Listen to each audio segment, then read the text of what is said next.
আমাদের সাদা value 1000 kilometre complete হওয়াতে আজ চলে গিয়েছিলাম বসিরহাট কেটিএম সার্ভিস সেন্টারে আমাদের ভালুর ফার্স্ট সার্ভিস করাতে। ফার্স্ট সার্ভিসে কেটিএম অ্যাডভেঞ্চার 250 তে ঠিক কি কি হয়, কত খরচ পড়ে, সব ইনফরমেশন থাকছে আজকের এই ভিডিওতে। ফার্স্টেই বাইকটাকে ওয়াশিং এরিয়াতে নিয়ে গিয়ে ওয়াশ শুরু হলো।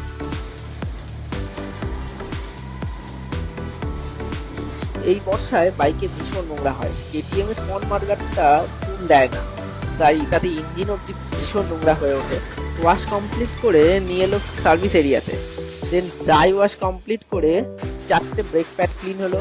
কুলেন্ট খুবই কম ছিল, তাই কুলেন্টটাও টপ আপ করা হলো। ইঞ্জিন ক্লিন করতে প্রোলিউবের ইঞ্জিন ফ্ল্যাশ ইউজ করে কেটিএম।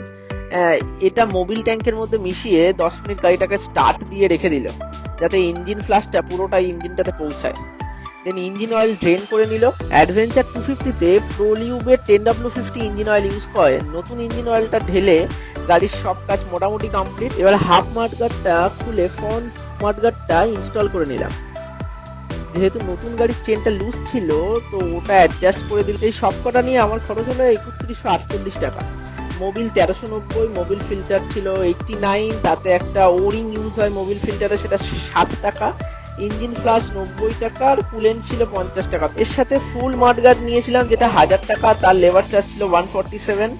আমি আলাদা করে দুটো ফুয়েল ক্লিনার নিয়েছি, যেটা একটা বড়টা 277 আর একটা ছোট 98 রুপিস। ছোট অ্যাডিটিভটা ফুল ট্যাঙ্কে 1 টাইম ইউজ করার জন্য, আর বড় অ্যাডিটিভটা ফুল ট্যাঙ্কে 2 টাইমস ইউজ করা যেতে পারে। এই ছিল আজকের ভিডিও। তোমাদের কেমন লাগলো কমেন্টে জানিও। দেখা হচ্ছে পরের কোনো একটা ভিডিওতে। Till then, tata.